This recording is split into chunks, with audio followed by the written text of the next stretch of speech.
नमस्कार। आज हम शिव पुराण के एक खास हिस्से पर थोड़ी गहराई से बात कर रहे हैं। स्रोत है shiv40.mp3। इसमें भगवान शिव के कैलाश पर्वत पर बसने की कहानी है, वो भी कुबेर को वरदान देने के ठीक बाद। हम समझेंगे कि ये सब कैसे हुआ और सृष्टि खंड के समापन से जुड़ी इस कथा के अहम पड़ाव क्या थे। तो सवाल यह है कि आखिर महादेव ने कैलाश को ही अपना निवास क्यों चुना और ये पूरी प्रक्रिया कैसे आगे बढ़ी। बिल्कुल, और ये कहानी सिर्फ एक घटना नहीं है। ये शिव के, आप कह सकते हैं, रुद्र रूप को समझने में मदद करती है। उनकी लीलाएं, देवताओं से उनके संबंध, खासकर निधिपति कुबेर के साथ, ये सब इसमें दिखता है। कैलाश पर बसने का निर्णय और कुबेर से मित्रता, ये शिव के चरित्र के कई पहलू खोलता है। अच्छा, तो बात यहाँ से शुरू होती है जब कुबेर को निधिपति यानी धन का स्वामी बना दिया। उस वरदान के बाद शिव ने मन में एक संकल्प लिया। उन्होंने सोचा कि वे अपने रुद्र रूप में कैलाश पर्वत पर रहेंगे और कुबेर के मित्र भी बनेंगे। यहाँ एक बात है, कैलाश कुबेर की अलकापुरी के पास भी है। शायद ये नजदीकी भी एक वजह रही हो। हाँ, ये एक अच्छा बिंदु है। देखिए, पुराणों में स्थान का चुनाव अक्सर प्रतीकात्मक होता है। कैलाश पर निवास उनका वो वैरागी स्वभाव दिखाता है, तो कुबेर से मित्रता, वो भक्तों और देवताओं से जुड़े रहने की इच्छा। खैर, तो कैलाश जाने की इच्छा हुई महादेव को। फिर उन्होंने सबसे पहले एक डमरू बनाया और उसे बजाया, और वो कोई साधारण आवाज नहीं थी। हाँ, मैंने भी सुना है। कहते हैं उसकी गूंज तो जैसे तीनों लोकों में फैल गई। एक तरह का दिव्य बुलावा है ना। और इस बुलावे पर कौन कौन नहीं आ गया? सही कहा आपने।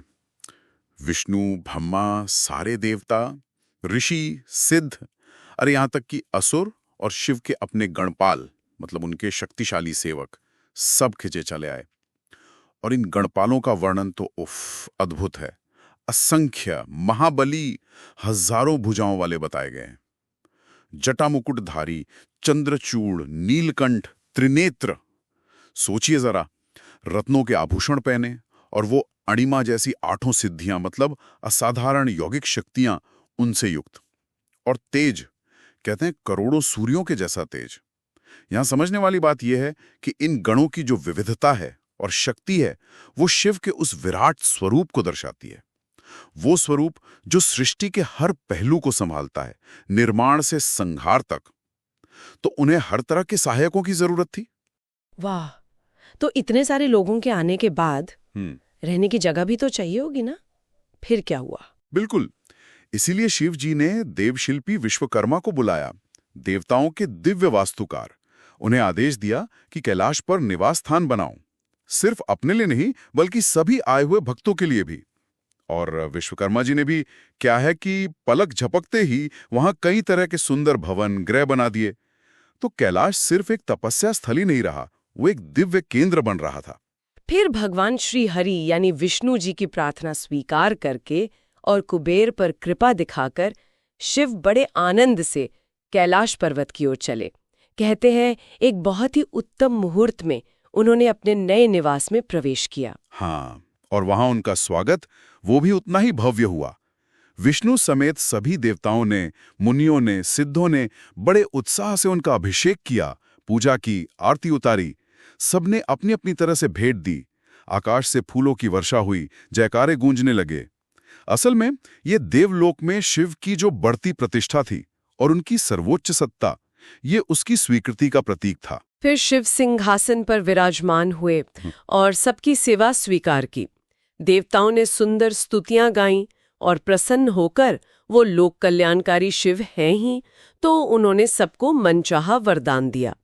ये उनके रुद्र रूप के साथ साथ उनका वो दयालु पहलू भी दिखाता है ना। हाँ, बिल्कुल। ये संतुलन महत्वपूर्ण है शिव चरित्र में। इसके बाद महादेव की आज्ञा लेकर विष्णु, ब्रह्मा और बाकी सभी देवता, ऋषि मुनि, वो सब अपने अपने लोक लौट गए। कुबेर भी प्रसन्न होकर अपने स्थान अलकापुरी चले गए और भगवान शंभु, वो कैलाश पर योग में लीन हो गए, पूरी तरह स्वतंत्र, ध्यान में मग्न। लेकिन ये एकांत लगता है ज्यादा लंबा नहीं चला।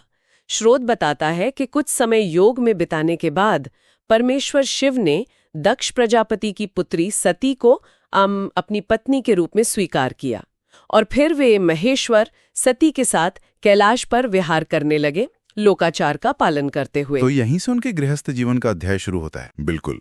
तो देखिए, ये पूरी कथा कैसे शिव के विभिन्न रूपों को एक साथ लाती है। वैरागी योगी भी हैं, रुद्र भी हैं, भक्तों पर कृपा करने वाले देवता भी हैं, और फिर गृहस्थ भी। कैलाश उनका निवास बना, जहां देवता और गण आए, और अंततः वे सती के साथ वहां रहने लगे। ये कथा शिव की भक्त वत्सलता और कैलाश के आध्यात्मिक महत्व को जोर देकर बताती है। और स्रोत ये भी कहता है कि जो मन लगाकर इसे सुनता है या पढ़ता है, उसे इस लोक में सुख और परलोक में मोक्ष मिलता है। श्रोताओं के लिए एक विचार ये हो सकता है कि शिव का गहरे योग से गृहस्थ जीवन में आना, ये वैराग्य और संसार के बीच संतुलन के बारे में क्या कहता है? क्या एक के बिना दूसरा अधूरा है, या फिर दोनों एक ही परम सत्य के दो पहलू हैं, जैसा इस कथा में लगता है? इस पर विचार किया जा सकता है।